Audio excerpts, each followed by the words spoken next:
Sifat bijaksana datang seiring bertambahnya usia. Akan tetapi, sebenarnya manusia tidak perlu menjadi dewasa dan mendapatkan gelar sarjana untuk memunculkan sebuah ide brilian. Faktanya, ada banyak kreasi dan karya fenomenal yang diciptakan oleh mereka yang masih sangat belia. Sebut saja penemu huruf Braille dan kalkulator. Semua itu ternyata diciptakan oleh anak muda. Berikut on the spot merangkumnya dalam 7 remaja penemu.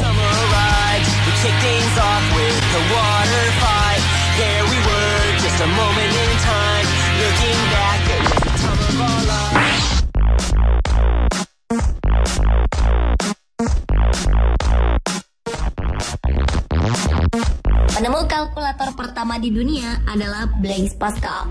Ahli matematika dan sains dari Prancis itu berhasil membuat kalkulator roda numerik atau Pascaline. Alat tersebut menjadi cikal bakal kalkulator modern yang sering digunakan saat ini.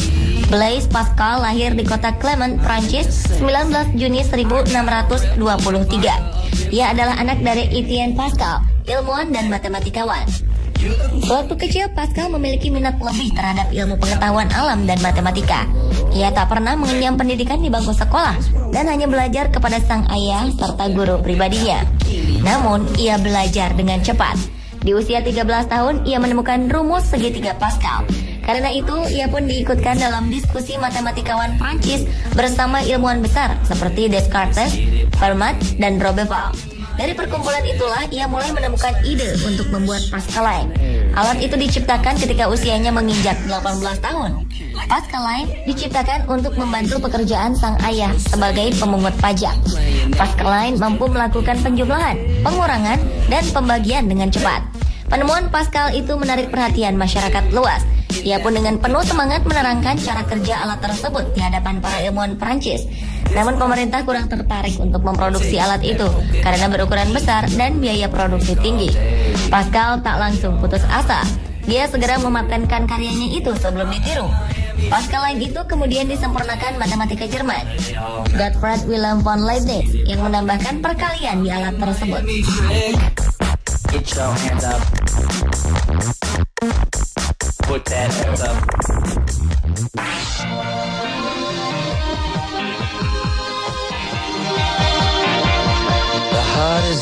Joseph Bombardier lahir di Quebec, Kanada pada tahun 1907.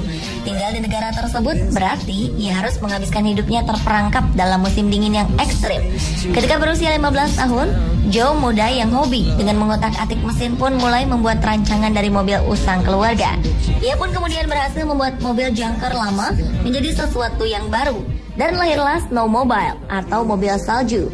Sayangnya ayah Joseph menginginkannya untuk berhenti belajar semua teknik mesin dan beralih menekuni bidang agama dan aktif di gereja. Ketika Joseph tidak sukses di gereja, sang ayah pun mengizinkannya kembali ke cinta sejatinya, yaitu mesin. Ia pun kemudian mendirikan perusahaan mobil salju pertama di dunia dan menjadi salah satu orang paling sukses di Kanada.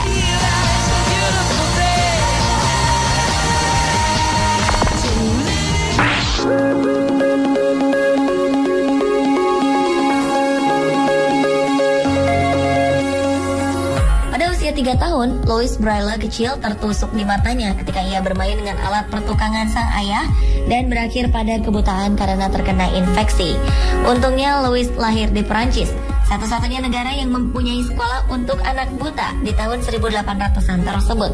Ia pun mendapatkan beasiswa di usia 10 tahun di Royal Institution for Blind Youth, sebuah lembaga pendidikan khusus untuk anak tunanetra.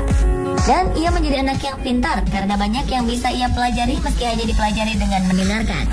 Di sekolah ini terdapat beberapa buku dengan sistem cetak timbul.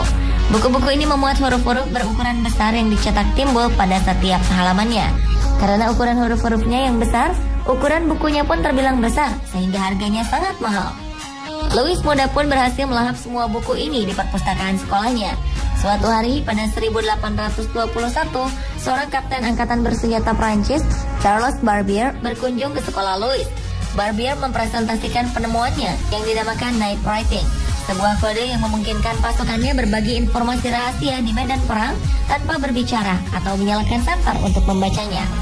Kode ini terdiri dari 12 titik timbul yang dapat dikombinasikan untuk mewakili huruf-huruf dan dapat dirasakan oleh ujung-ujung jari. Sayangnya, kode ini terlalu rumit bagi sebagian besar pasukannya, sehingga ditolak untuk digunakan secara resmi di kesatuannya. Tetapi tidak bagi pelajar tunanetra berusia 12 tahun, Louis Braille. Ia pun segera menyadari betapa sistem titik timbul ini akan sangat berguna jika ia berhasil menyederhanakannya. Setelah kunjungan Barbier, ia serius bereksperimen dengan menghasilkan sistem-sistem titik timbul yang berbeda. Dalam 3 tahun, pada usia 15 tahun, akhirnya ia berhasil membangun suatu sistem ideal yang sekarang dinamakan huruf Braille.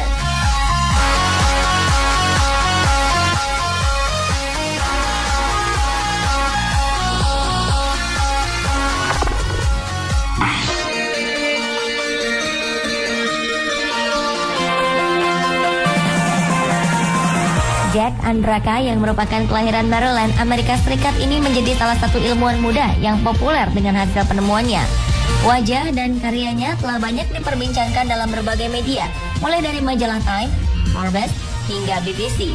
Penemuan Jack adalah metode baru deteksi kanker pankreas karena pamannya meninggal karena penyakit ini.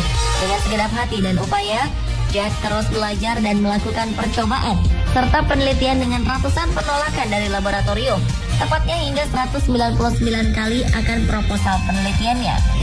Lebih dari 85% kasus kanker pankreas terlambat didiagnosis dan hanya kurang dari 2% yang berkesempatan untuk bertahan hidup.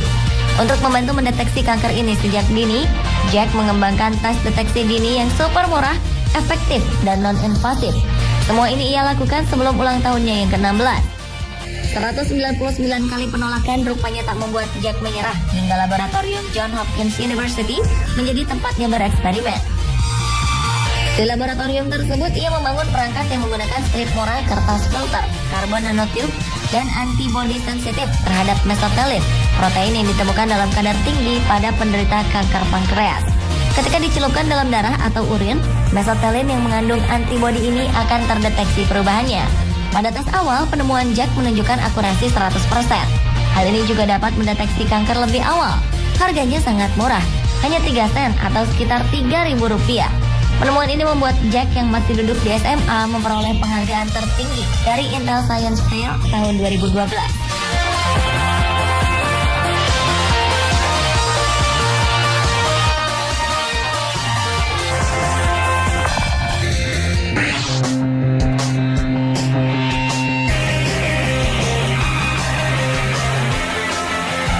Terkadang sebuah karya bisa tercipta lewat cara bahagia, sangat sederhana, sehingga seringkali hal tersebut ditemukan secara tak sengaja.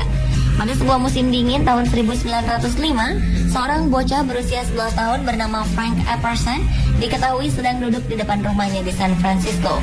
Ia mengaduk air yang dicampur dengan soda di dalam gelas menggunakan stik. Setelah itu ia meninggalkan minuman tersebut di depan rumahnya untuk kemudian menemukan bahwa ia secara tak sengaja telah menciptakan jajanan yang populer hingga saat ini, es popstick dengan merek Epsicle.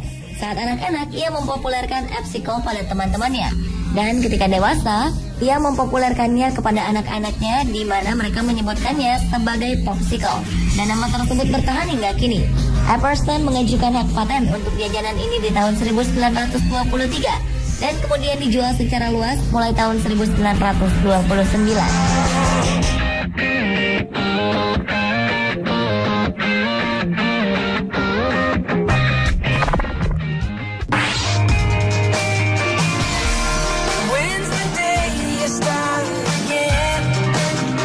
Windsurfing merupakan salah satu olahraga yang cukup populer saat ini. Namun tahukah Anda jika papan berlayar tersebut pertama kali diciptakan oleh seorang bocah berusia 12 tahun? Fakta ini terjadi pada tahun 1958 saat Peter Chilvers, bocah asal Inggris, menyambungkan layar pada papan seluncur air dan menciptakan sebuah olahraga baru yang dikenal dengan windsurfing. Meski begitu, pengakuan hak paten sebagai pencipta didapatkan melalui perjuangan berat setelah seorang penemu lain asal Amerika mengembangkan alat yang sama dan memasarkannya dengan nama Windsurfing International. Pertarungan hak paten pun dimulai pada tahun 1980-an, di mana semua perusahaan lain menunjukkan bukti bahwa Chilvers menjadi orang pertama menemukan alat itu. Walau sempat dianggap berbohong oleh pihak Windsurfing International, namun bukti yang diungkap oleh tetangganya membuat pengadilan memverifikasi klaimnya. Akhirnya pengadilan di Inggris memenangkan Chilver dan menyebut alat buatan Windsurfing International sebagai kepanjangan dari desain Chilver.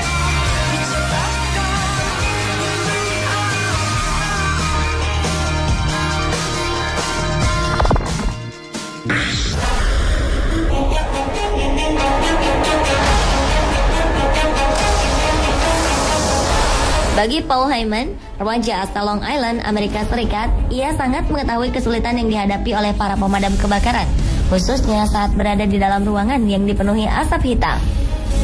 Berdasarkan inspirasi inilah, pemuda berusia 17 tahun ini menciptakan sebuah kamera inframerah atau infrared yang dapat ditanamkan di dalam helm pemadam sehingga mereka bisa melihat dengan jelas menembus asap dan kobaran api.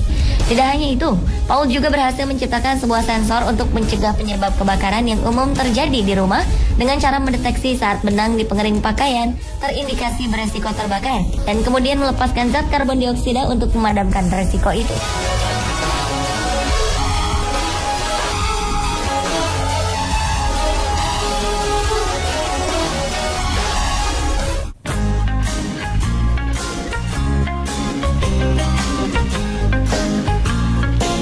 Bagi kebanyakan remaja, berkirim pesan merupakan hal yang lumrah dilakukan, baik untuk bergosip pria ataupun janjian dengan teman.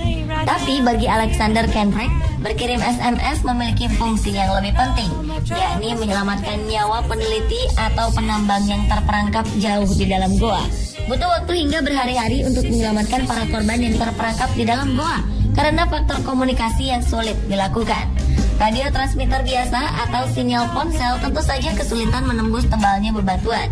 Jadi saat Kendrick masih berusia 16 tahun, remaja yang satu ini dengan cerdas menciptakan sebuah alat berkirim pesan menggunakan frekuensi gelombang radio tingkat rendah yang mampu menembus tebalnya tembok batu. Alat ini bahkan mampu mengirimkan pesan hingga 304 meter di bawah tanah.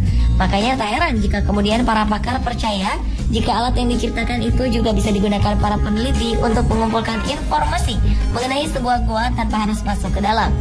Dengan kata lain, alat tersebut membuat peneliti lebih mudah menjalankan tanpa menimbulkan resiko jatuhnya korban manusia. Berkat temuannya ini, Kendrick pun berhasil mendapatkan penghargaan di acara International Science Fair 2009 silam.